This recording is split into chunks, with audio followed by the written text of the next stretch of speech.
The year was 2836, and the galaxy was vast, loud, and full of politics. Humanity had earned a place in the Galactic Union, but they were not one of the great powers. Most alien races saw them as polite traders, clever scientists, and quiet explorers. They were not feared. They were barely even noticed. The research ship Odyssey drifted far from known space, mapping star systems that no one cared about. Its crew was small, its weapons almost symbolic, just enough to discourage pirates. The captain, Elias Ward, believed this mission would be another quiet entry in the ship's long record. But space is rarely as empty as it seems. 3 days after, leaving their last checkpoint, Odyssey's sensors caught movement in the void. At first it was faint small distortions, flickers in the dark, like shadows shifting where no light should reach. The crew dismissed it as sensor drift. Then the shadows became ships. They appeared without warning, sleek, black vessels with jagged hulls and no transponder signals. The crew froze as the communications officer tried every channel. No response. The alien ships fanned out, forming a silent wall. Elias spoke evenly, though his pulse was quick. "This is the human research vessel Odyssey, registered with the Galactic Union. State your intent." The reply was a flash of blue light. Energy beams struck Odyssey's shields with bone-shaking force. System screamed. The crew scrambled to reroute power, but the attackers were precise. They weren't trying to disable. They were tearing the ship apart piece by piece. "Evasive maneuvers," Elias barked. The helmsman obeyed, but the aliens anticipated every move. They were fast, too fast. In the mess of alarms and shouting, the science officer caught a fragment of their transmission. It wasn't in any Union database, but the translation program managed a few words: prey, test, easy. They weren't here to rob or negotiate. This was sport. Hull breaches tore through 2 sections. Artificial gravity faltered. The crew fought to seal bulkheads, but the ship's life was bleeding out into the stars. "Send a distress signal to Union Command," Elias ordered. "We're being jammed." The alien leader appeared on the screen, a tall, insectoid creature with eyes like shards of obsidian.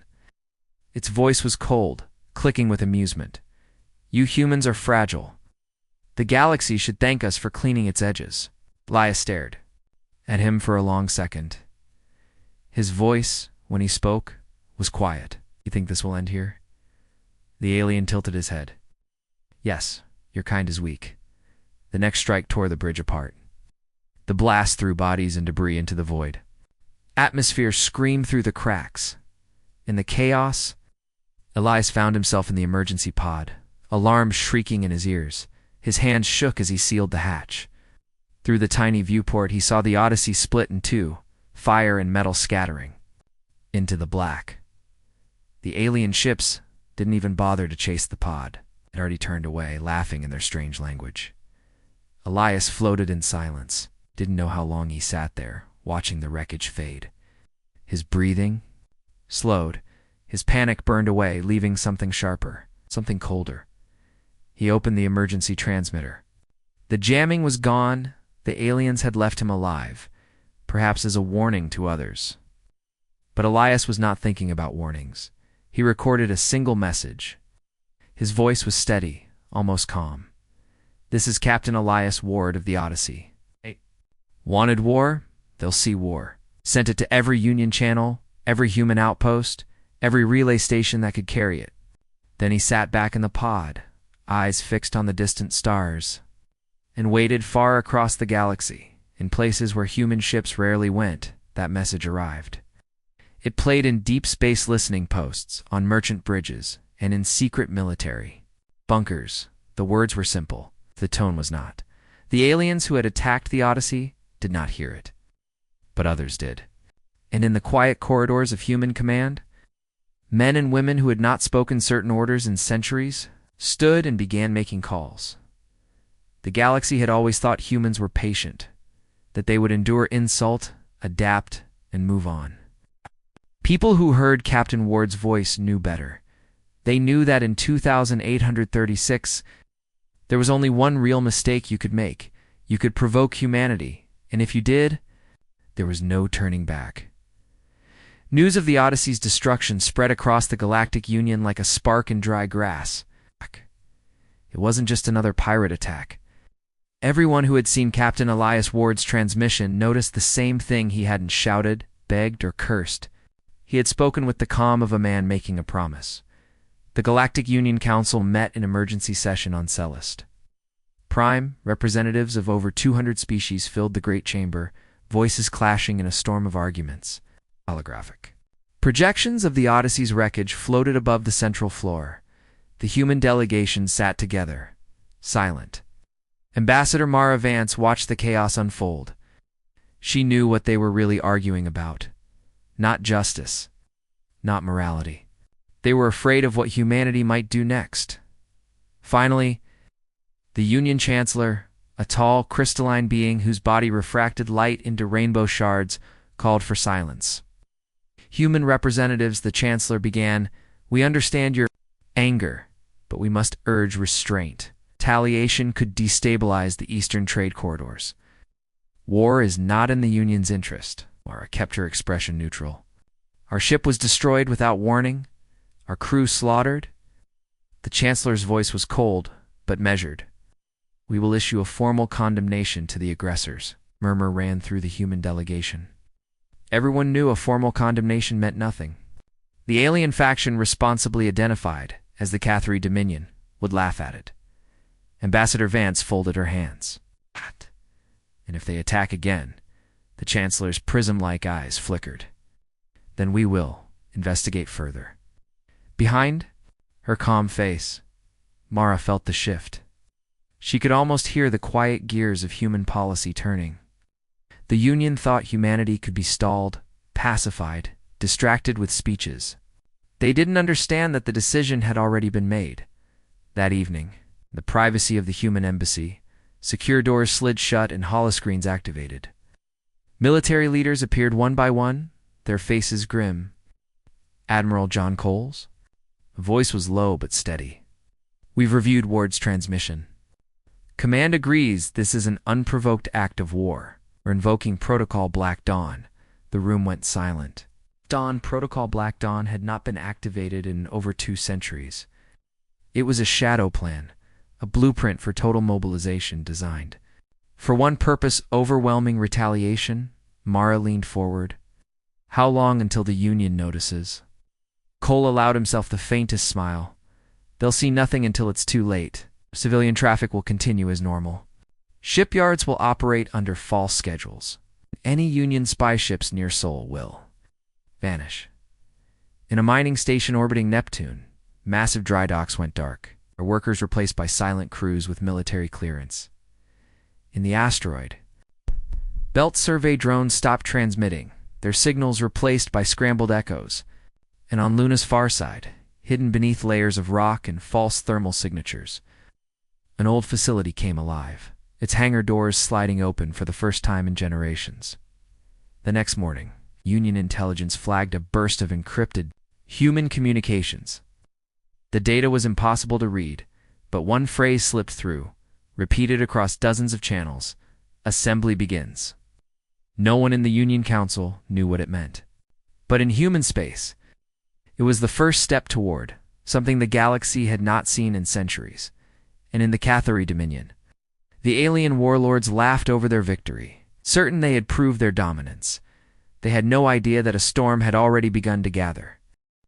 In the weeks that followed, the galaxy appeared at least on the surface. Trade ships moved along their routes. Markets bustled.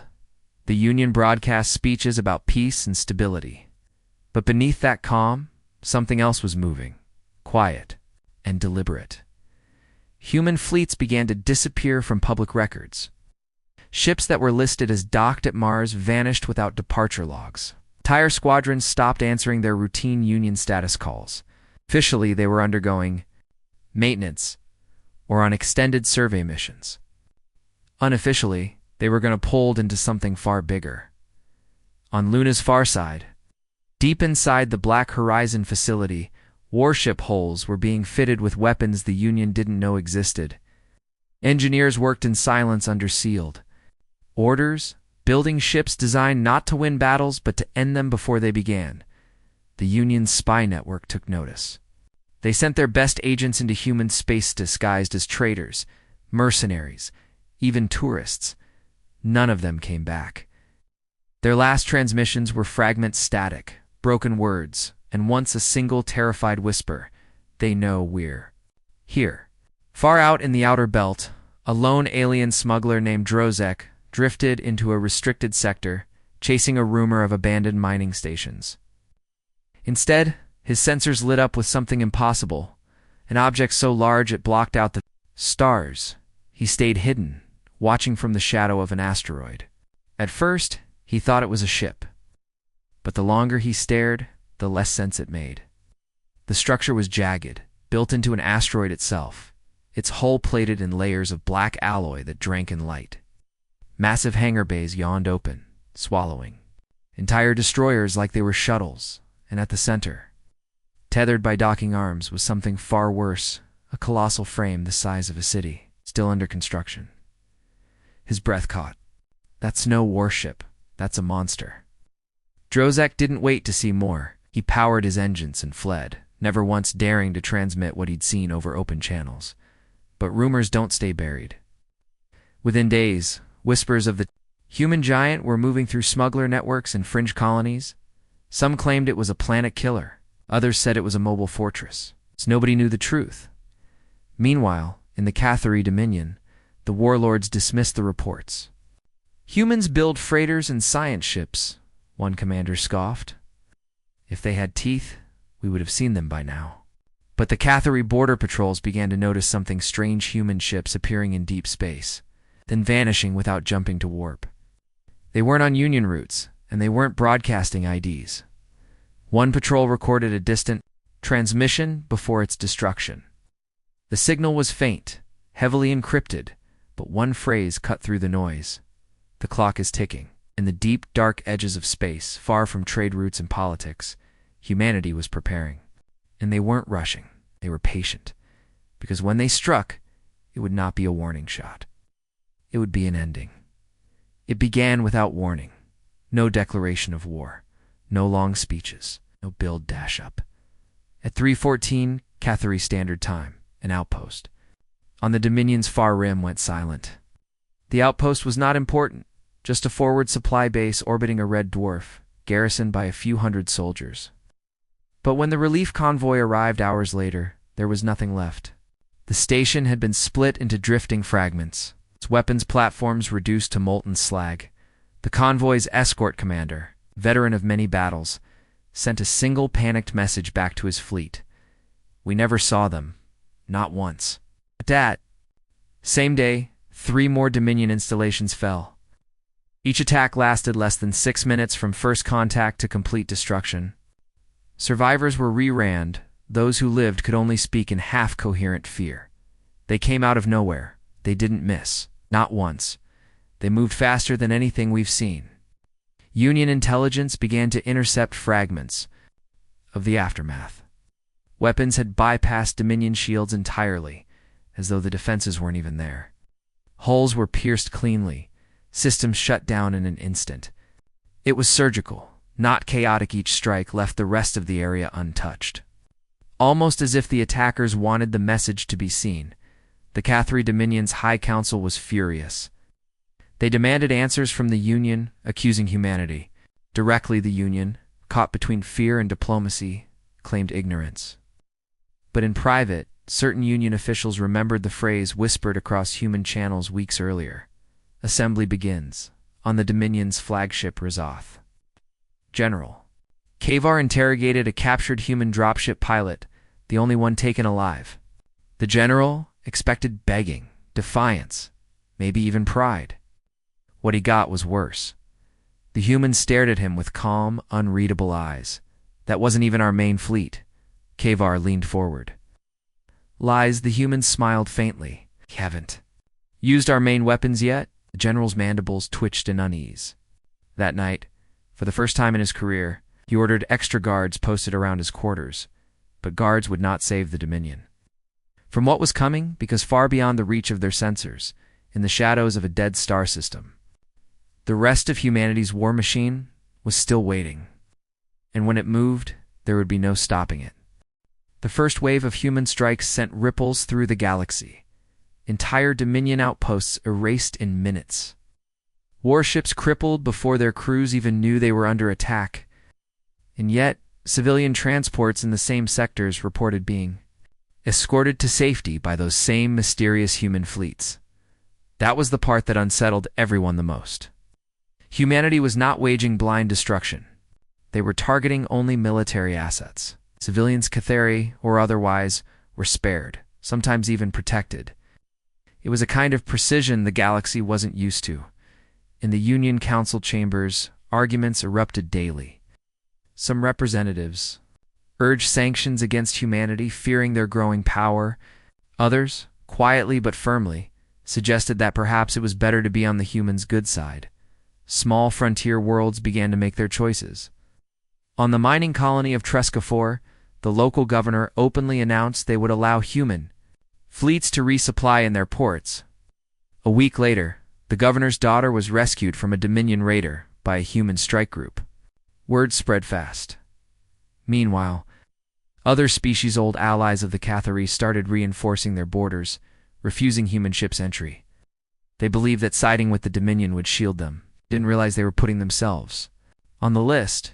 Deep in Union space, whispers passed between smugglers, mercenaries, and shadow diplomats. Those who had worked with humans before spoke carefully. They don't start wars, but if you stand in their way once they've decided, you'll regret it. In a secret Dominion War Council, commanders begged for reinforcements, but the Cathari High Lord was confident. Humans cannot fight the entire galaxy, he declared. He was wrong, because humanity had already begun forging quiet alliances. Not with great powers, but with the overlooked, the underestimated, insectoid traders of Jern Prime, the wolf-like clans of Rashadan, the nomadic ice colonists of the Hellion Belt. Species who had been pushed to the edges of the galaxy by the very powers now mocking humanity, and as the Dominion's fleets scrambled to protect their core worlds, human intelligence networks intercepted a critical communication between two Cathari admirals. The transmission was heavily encrypted, but one sentence came through, clear as day. If they reach Phase 2, it's over. Later that week, across human space, that very phrase was repeated in encrypted bursts. Phase 2 begins at dawn. The galaxy was about to learn what that meant. The asteroid belt shimmered under distant sunlight, silent except for the hum of hidden activity. For months, the construction had gone unnoticed, hidden behind mineral clouds and electromagnetic interference. But now, every layer of camouflage had been lifted, revealing the true scale of humanity's secret. It was not just a warship. It was a city in motion, Titan-class Leviathan, designed to dwarf any fleet the galaxy had ever seen. Its hull was plated in an alloy that seemed to drink in light, armor layered in impossible geometries. Massive energy conduits snaked across its surface, pulsing faintly like veins of a living creature. Docking bays yawned wide, ready to deploy. Hundreds of smaller ships in seconds. Captain Elias Ward, the lone survivor of the Odyssey, now stood on the command deck of the Leviathan. His eyes scanned the vast expanse of construction crews, engineers, and military officers working in perfect silence. Every movement was precise, every system online, every weapon calibrated to perfection. Status report, Ward said quietly. Admiral. Cole's voice came from the comm. All systems operational, propulsion calibrated, shields at full strength. Weapon arrays ready. Titan ready for Phase 2, Captain. Ward nodded. He remembered the calm with which he had recorded that first message after the Odyssey's destruction. He had promised war to those who had attacked humanity. And now, for the first time in centuries, the galaxy could see the promise take shape. The first mission of the Leviathan was simple in appearance. Enter Dominion-controlled space. Approach their homeworld and assert dominance without firing. A single shot. Every strike before had been surgical, precise. This, however, was psychological an exhibition of scale and control. As the Leviathan slipped past sensor arrays, Dominion fleets scrambled in confusion. Their long-range scanners were failing, their satellites reporting anomalies, but no one could place what they were seeing. Then, from the heart of human space, a single broadcast echoed across Dominion channels. Ward's calm, measured voice filled the ears of every warlord, every soldier, every command center. Look up. Every orbit, every battlefield, every fleet, the Leviathan's shadow fell. The Cathari Dominions stared in disbelief. Nothing in their history had prepared them for a ship of this magnitude. It's constructed in secret, moving silently through space. And Ward did not even blink. He simply waited, watching the reactions, listening to the whispers of fear spreading through the Dominion ranks, because this was not the beginning of battle. This was the beginning of understanding, the first lesson the galaxy would learn about humanity. Patience is powerful. But when humans decide to act, the consequences are absolute. And above the Dominion, the Leviathan waited, silent, unstoppable, a harbinger of what was to come. The Cathari homeworld woke to a sky they had never imagined. Hundreds of human warships filled the orbits above, their dark holes blotting out stars. Sensors overloaded, communications jammed. Panic spread through command centers like wildfire. Yet, no human ship fired a single shot. Not one. Instead, the humans broadcasted, across all frequencies, in languages every Dominion officer could understand. Rolled the evidence of their own crimes, intercepted transmissions. Recordings of raids on civilian colonies, footage of massacres they had long tried to hide. Every act of cruelty, every war crime, displayed in stark clarity. Soldiers who had once bragged of their victories now turned pale, unable to look away. Commanders tried to maintain order, but their fleets trembled under the weight of their own shame. From the Leviathan's command deck, Captain Elias Ward watched quietly. His voice calm and measured, spoke across the network, reaching every Dominion officer and soldier. We are not here for revenge. We're here for memory. The message echoed through their halls and minds, striking harder than any weapon. Humanity had shown restraint, precision, and mercy, but also an unshakable resolve. The Dominion had been warned, and now confronted by the scale and clarity of human power. They understood the cost of underestimating humanity. Across the galaxy, observers from neutral systems and minor colonies watched in awe. Traders, smugglers, and diplomats realized that the humans they had once considered passive or weak were neither naive nor merciful in the way most races imagined. Some began quietly, sending aid, offering alliance, or sharing intelligence. Others withdrew, fearing the consequences of angering humanity further, in the Dominion's War Council. The High Lord's voice was strained. We cannot fight them, not like this. We have no choice. The Council debated surrender. They were humiliated, yes, but more importantly, they were scared in a way they had never been before. Fear of destruction alone had not taught them a lesson. Humanity had done something far more profound. They had shown what it meant to be patient, deliberate, and just. And across all the occupied systems, across every fleet, across every listening post, one realization spread like wildfire. Humans do not forget. They do not forgive lightly. And when provoked, they will act in ways that are precise, terrifying, unavoidable. The Dominion's surrender was inevitable. And as the last flags of their fleets were lowered, the message resonated. Not as a threat, but as a statement of fact. If you value your world, never give humanity a reason to remember you. For in that memory, the lesson would live on far longer than any weapon could fire. The galaxy had learned the hard way. Why you never provoke humanity? The Cathari Dominion lay defeated, their fleets scattered, their command broken, and yet not a single human ship fired to annihilate them. Instead, humanity imposed a different kind of control, one that left a deeper mark than any explosion. Across the Dominion's former strongholds, humans dismantled military installations, disarmed weapon caches, and placed the alien population under strict observation. Civilians were treated with care, fed, and protected. But the soldiers and warlords who had initiated the attack were forced to witness the consequences of every action they had taken, every atrocity, every lie, every moment of arrogance recorded and replayed. Captain Elias Ward stood on the Leviathan's bridge, looking out at the barren moons and shattered spaceports. His expression was calm, almost serene. Humanity had not sought revenge. It sought accountability. The message had spread across the galaxy. Traders in the Outer Rim whispered it. Colonies on distant worlds transmitted it in secret. Even Union officials who had once doubted humanity's resolve began to reconsider their assumptions. The humans did not act out of impulse. They acted with intent, patience, and precision. And when provoked, the consequences were not just destructive, they were unforgettable. In every system where the humans had appeared, races began to change. Their behavior. Alliances shifted quietly, treaties were rewritten, and military strategies reevaluated. The lesson was simple, but undeniable. Underestimate humanity at your own peril. On Earth, celebrations were muted but proud.